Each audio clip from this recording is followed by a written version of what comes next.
اور آج کے چہرے پر مسکراہٹ رقص کر گئی۔ باادب محترمہ مہر ماں اپنے کمرے سے نکل کر اپنی تشریف کا ٹوکرا اٹھائے لاتی اس کے اعزاز میں تالیاں کہتے ساتھ ہی ان دونوں کے کہکے ٹی وی لانچ میں گونجے، جبکہ آرزو بیگم اور احد صاحب مہر ماں کے بابا کے چہروں پر دھیمی سی مسکراہٹ آئی۔ یہ ان کی چھوٹی سی فیملی ماضی۔ زیر صاحب امپورٹ اور ایکسپورٹ کا کام کرتے تھے۔ ان کی بیگم ردا ان کا ایک ہی چاند سا بیٹا تھا۔ احد زور اپنے ماں باپ کی جان، اور وہ اپنے بابا کے ساتھ ان کا بزنس سنبھالتے تھے۔ احد کی شادی اس کی پسند سے زیورار صاحب کے دوست کی بیٹی آرزو بیگم سے کی گئی، جو خود اپنے والدین کی اکلوتی جان تھی۔ اللہ نے ان کی شادی کے 2 سال بعد انہیں ایک چاند سی بیٹی دی، جو زیادہ دیر تک زندہ نہ بچ سکی۔ اپنی اولاد کے غم میں وہ دونوں نڈال سے ہو گئی۔ یہ دکھ کم نہ تھا کہ 3 ماہ بعد ردا بیگم بھی چل بسی۔ یہ وقت ان کے لیے مشکل تھا، لیکن انہوں نے صبر کا دامن نہ چھوڑا۔ اس دکھ کے دوران آرزو بیگم کے دوبارہ ماں بننے کی خبر نے جیسے ان سب کو ایک نئی زندگی بخش دی۔ 1 سال بعد مہر ماں پیدا ہوئی۔ ان میں سب کی جان تھی، وہ ان کے لیے خوشیاں لائی۔ اس میں دادا کی جان تھی اور ان کی ہر چھوٹی سی خواہش کا خیال رکھتے تھے۔ 3 سال بعد زیور صاحب بھی ایک حادثے میں مارے گئے۔ ان کی وفات کے 2 سال بعد ان کے ہاں جڑواں بیٹے سعد اور معید پیدا ہوئے، جن سے ان کی فیملی مکمل ہوئی۔ حال آج کل مہر با کے رزلٹ کا انتظار کر رہی تھی، اور سعد اور معید 8ویں جماعت میں تھے، جبکہ مہر با 12ویں میں۔ بابا، آپ نے مجھے بلایا تھا، کوئی ضروری کام؟ مہرو نے ان کے پاس بیٹھتے ہوئے کہا۔ مجھے آپ سب سے ایک ضروری بات کرنی ہے۔ امید ہے آپ لوگوں کو کوئی اختلافات نہیں ہوگا۔ احد صاحب نے مہرو کی طرف دیکھتے ہوئے کہا۔ ان کے لہجے کی سنجیدگی سے سب کو کچھ غلط ہونے کا احساس ہوا۔ میں چاہتا ہوں کہ ان کی اگلی بات نے وہاں موجود ہر شخص کو ساکت کر دیا۔ اٹلی روم بلیک روز مینشن، سر مینشن پر حملہ ہوا ہے۔ رمیش نے اسٹڈی روم میں داخل ہوتے ہوئے کہا۔ زمخام، جو کانفرنس کال پر تھا، اس کی بات سن کر اس نے سر ہلایا۔ ہم دوبارہ یہ ڈیل کریں گے، مجھے ایک ضروری کام ہے، گڈ بائے جینٹل مین۔ زمام نے کہتے ہی لیپ ٹاپ بند کر دیا اور اپنے ٹیبل کے نیچے سے ایکسٹرا گن نکالی اور اپنے کوٹ کے اندر رکھ کر تیزی سے باہر کی جانب نکلا۔ کس طرف سے حملہ ہوا ہے رامیش؟ زمخان نے اپنے سیکنڈ آن کمانڈر ریماش سے پوچھا، جو ان کے ساتھ ہی باہر جا رہا تھا۔ سر، فرنٹ سائڈ سے حملہ ہوا ہے، اس نے اپنے ارد گرد دیکھتے ہوئے تیزی سے جواب دیا۔ کتنے لوگ ہیں تمہارے مطابق؟ زمخام نے اپنی گن کو چیک کرتے ہوئے پوچھا۔ سر، 200 کے قریب، رامیش نے جواب دیا۔ وہ لوگ راہداری عبور کر کے باہر کی جانب جا رہے تھے کہ اچانک سے ان کے پیچھے سے 2 آدمیوں نے حملہ کیا، ان پر گولی چلانی شروع کر دی اور وہ لوگ جلدی سے پلڑوں کی اونٹ میں ہو گئے۔ ایک گولی رامیش کے کندھے کو چیرتے ہوئے گزری۔ اس نے پلڑ کی اونٹ میں رکھتے ہوئے ایک آدمی پر گولی چلائی، جو اس کی ٹانگ پر لگی اور وہ نیچے گر گیا۔ زمخام نے اس کے تیزی سے دل پر گولی ماری اور اس کے ساتھی پر نشانہ لیا۔ پہلا نشانہ اس کی گردن سے ہلکا سا چھوتا ہوا گزرا۔ اس آدمی نے جلدی سے دیوار کے پیچھے ہو کر اپنی گردن پر ہاتھ رکھا۔ جب اس نے دوبارہ رامیش پر گولی چلانی چاہی تو زمخان نے اس کے سر میں سیدھی گولی مار دی۔ ابھی وہ راہداری سے جلدی سے نکل کر جانے ہی لگا تھا کہ اسے رامیش کی آواز آئی۔ سر، میم آج اس گھر میں سو رہی ہیں، رامیش نے جلدی سے اسے کہا، اور وہ جو باہر جا رہا تھا اب جلدی سے اندر کی جانب جانے لگا۔ وہ ایک کوڈ تھا، جس کا مطلب ہے کہ میم آج اس گھر میں موجود ہیں۔ وہ تیزی سے بھاگتے ہوئے راہداری کے دائیں جانب مڑ کر دوسرے کمرے کی جانب بڑھنے لگا۔ وہ تیزی سے کمرے میں داخل ہو رہا تھا کہ کسی نے اس پر چاقو پر حملہ کیا۔ اس نے جلدی سے اس کے بازو کو پکڑا، مگر اس آدمی نے چاقو زمخان کی بائیں آنکھ پر مارا، جس سے اس کی آنکھ پر کٹ لگ گیا۔ زمخان نے اس کے پیٹ میں اپنی دائیں ٹانگ ماری اور اس کے چاقو والے ہاتھ کو دوسری طرف موڑ کر توڑ دیا۔ اپنے پینٹ سے گن نکال کر اس کی دائیں ٹانگ پر گولی مار دی، جس سے وہ سیدھا زمین پر گرا، اور پھر زمخان نے اس کے سر پر گن مار کر اسے بے ہوش کر دیا۔ زمخان نے اپنی آنکھ سے گرتے ہوئے خون کو اپنے بازو سے صاف کیا اور جلدی سے اپنی متلاشی آنکھوں سے اپنے موم کو دیکھنے لگا، وہ کہاں ہیں۔ موم اسے وہ بیڈ کے دوسری جانب گری ملی، ان کے پیٹ سے اور سر سے خون نکل رہا تھا۔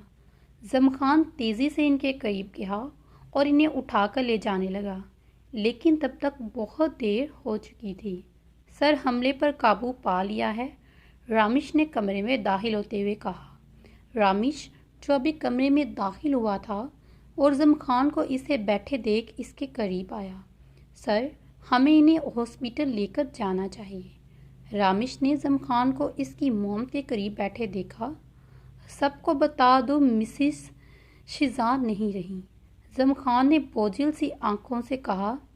1 گھنٹے بعد وہ ابھی اپنی موم کے کمرے سے نکل کر اپنے کمرے میں گیا۔ 30 منٹ کا شاور لینے کے بعد اپنے آپ کو شیشے میں دیکھ رہا تھا۔ اس نے اپنی آنکھ کے زخم کو دیکھا، جو اسے اب ہر روز اس کی موم کی اذیت یاد دلاتا تھا۔ اس نے دروازے سے فرسٹ ایڈ باکس نکالا۔ اپنا زخم صاف کرنے کے بعد باکس میں موجود سوئی میں دھاگا ڈال کر اپنا زخم سینے لگا۔ زخم سیتے ہوئے اس کے چہرے پر کوئی تاثرات نہیں تھی۔ اس نے اپنا زخم سینے کے بعد باکس کو واپس اس کی جگہ پر رکھ دیا۔